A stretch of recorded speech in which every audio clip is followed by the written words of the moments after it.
We're learning a chassidic discourse by the Rebbe Rashab, the fifth Rebbe of Chabad. We're trying basically to understand how is this thing that God is one. Basically, that's the whole subject. And the Rebbe is going deep into different names of God. They're one because the Zohar says, Havayev Elokim, the name of 4 letters and the name Elokim, whatever they mean.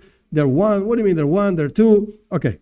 So the Rebbe explained really long explanation, and we still have long explanations ahead. The Rebbe explained that there's such a thing called tzimtzum. There's a Kabbalah thing called tzimtzum. Tzimtzum means contraction. That's the translation of the word. But the Rebbe is explaining very deeply what this contraction actually means. And we used to think that when a person hides, conceals something, this something is truly concealed. Be'emes, so to speak. Really concealment. Real concealment. But the Rebbe is explaining over here that no. In the world of tzimtzum, so to speak, of this contraction, that the first one that came up with this idea of contraction is the Arizal.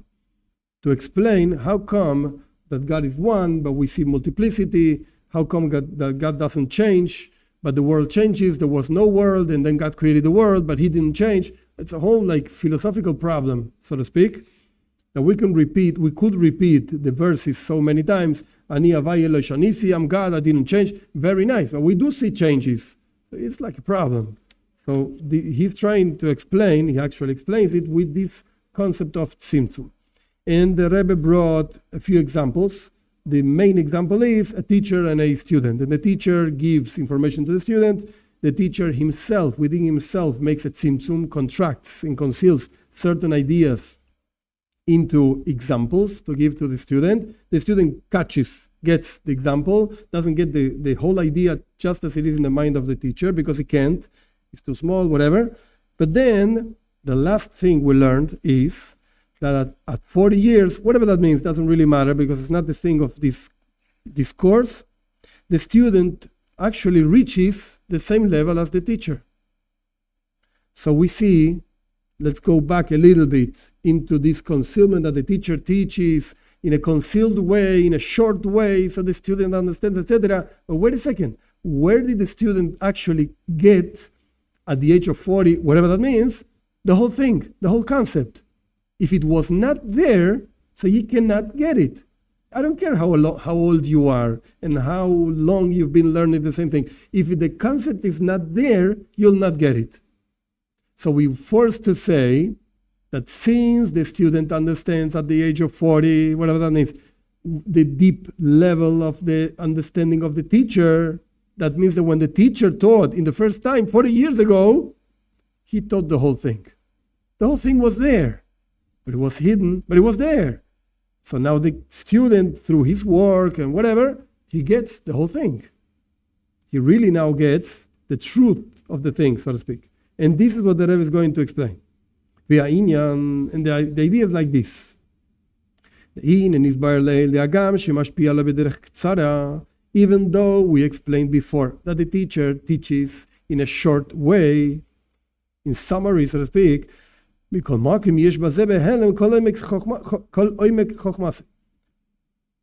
however, it's there in a concealed way the whole deepness of the wisdom of the teacher.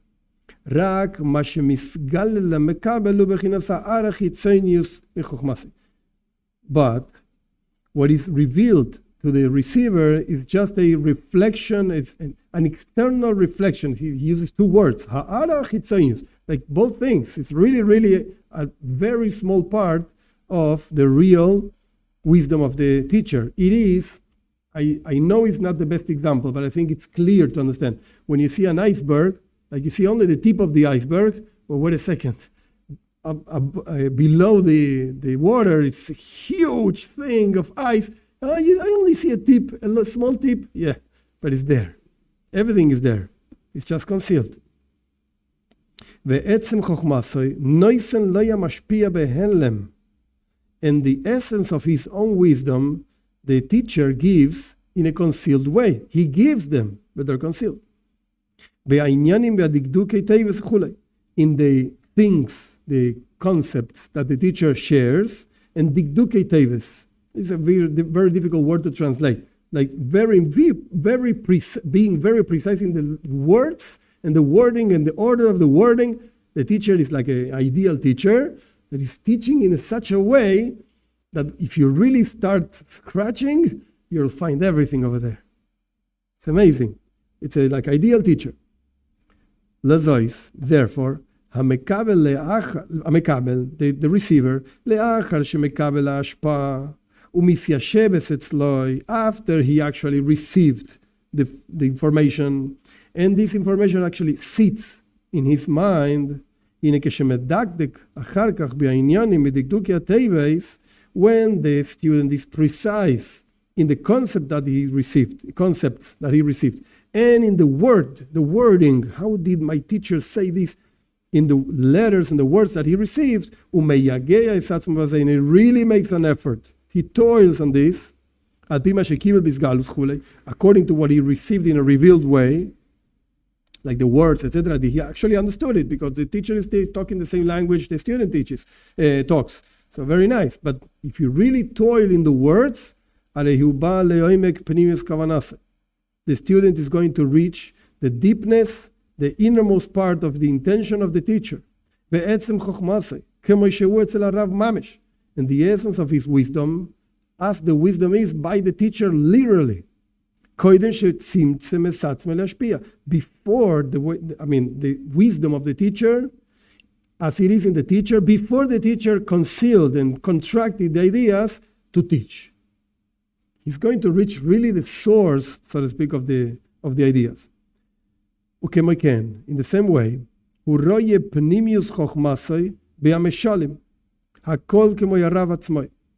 the student is going to start seeing after the toil, etc., the innermost wisdom of the teacher in the examples that the teacher told him, just as the teacher sees them. So in the first place, the student only receives the example. And he sees the example, okay, I got the example, very nice. But when he starts really toiling and going back and forth in the ideas, etc., he sees the thing being exemplified in the example. He says, my teacher is great. I see the thing in the example that he told me. And I understand now every single detail of the example, how it really fits the concept that the teacher is teaching. Hainu. That means, this happens after the student understands properly the thing being exemplified through the example. The hainu, that means, from the details of the deepness of the example, the student reaches the details of the deepness of the thing being transmitted, exemplified by this example. In the innermost intention of the teacher. This subject is really in its most deepest expression and the really real objective that the teacher wanted to teach. It really reaches the essence of the thing. As then by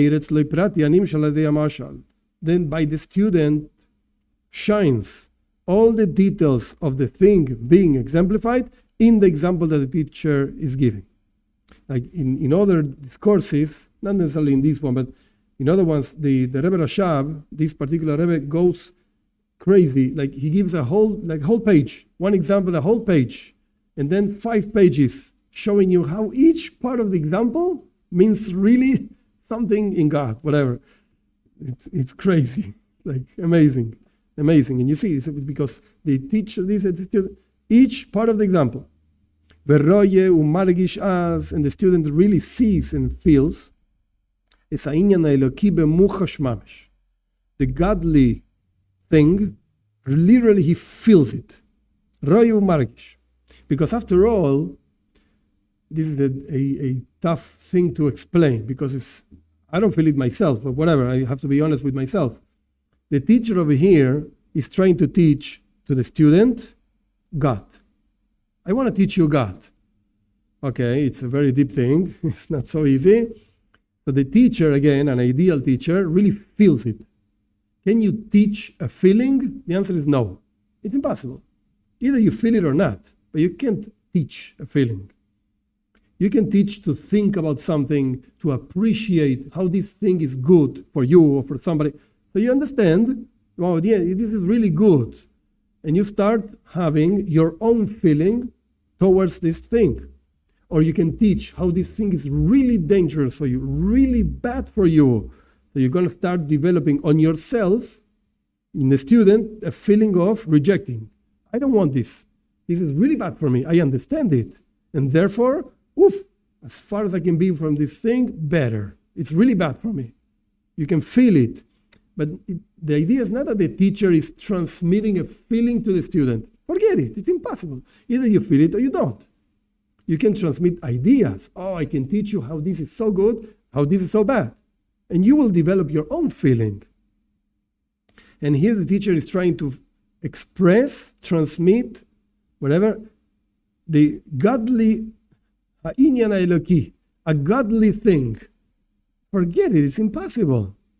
So what does the teacher do? The teacher explains with an example. The teacher gives an example. And through the example, the student reaches, after a lot of work and toil, etc., in the words, etc., as the Rebbe said, the student reaches the concept just as it is. And then something happens.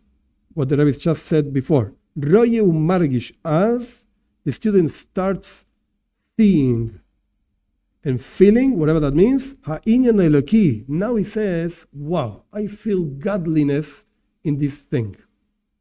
It's not just a concept. It's not just an idea. This is one of the biggest problems that I am saying this in a sarcastic way, of course, that the mekubalim of internet have. Biggest problem. They know so much, they probably know. Some of them are not even believe in God, and they say it openly. Just as they're teaching you Kabbalah, they say, but I don't believe in God, I'm an atheist. It's crazy, what are you saying? What are you doing? But whatever, besides that fact, besides that inyan, they can teach concepts.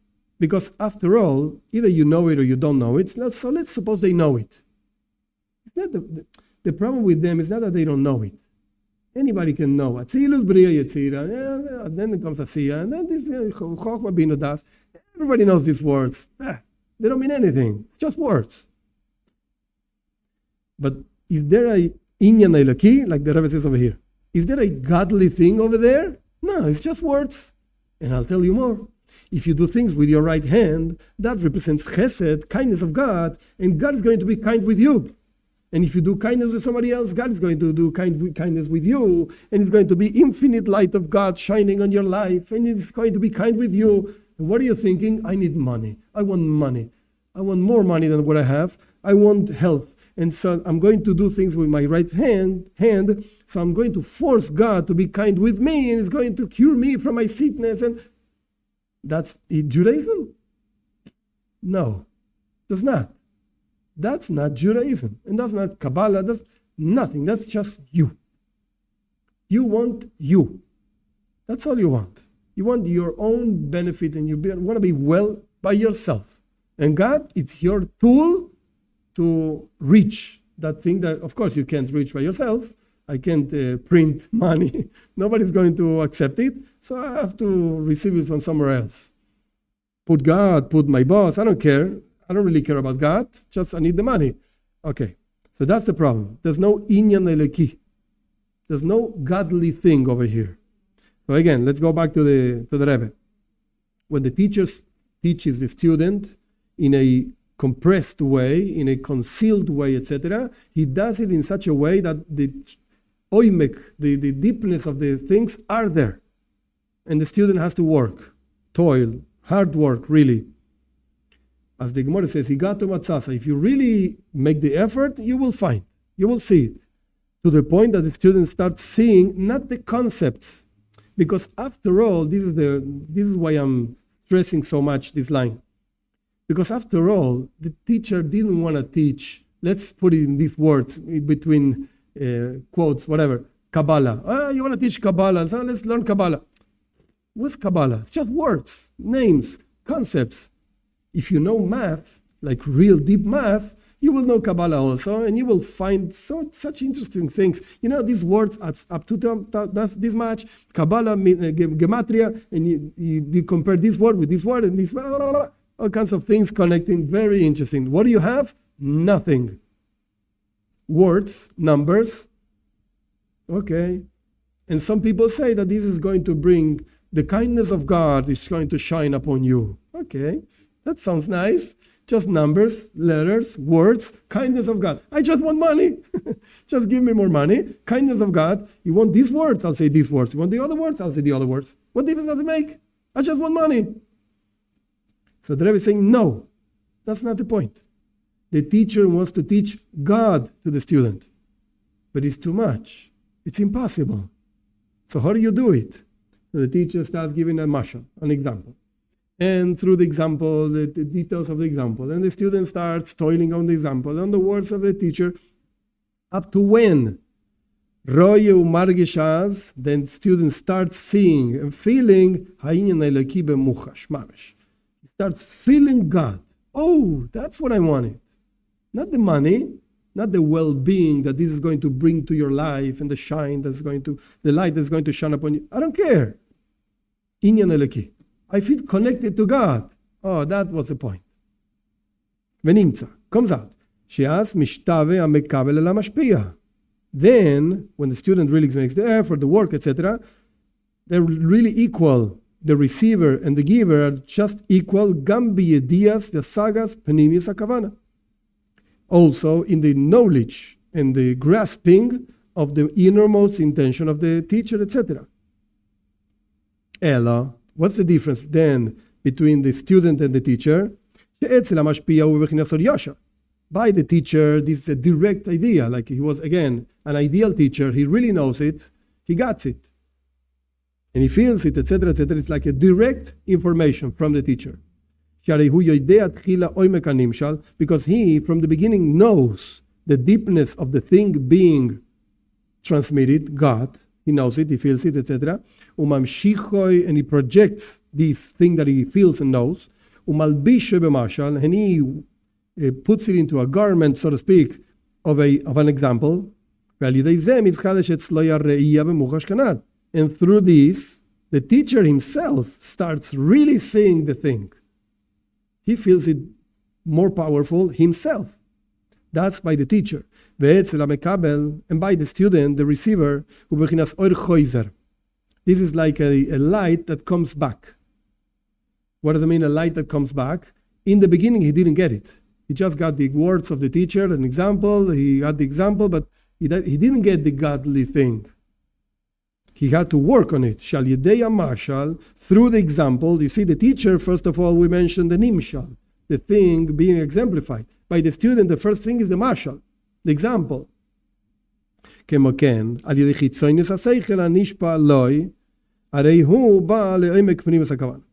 same thing happens through the external intellect and concepts that were transmitted to him. Then he comes to the most deepest and most innermost kavana, intention, etc., etc.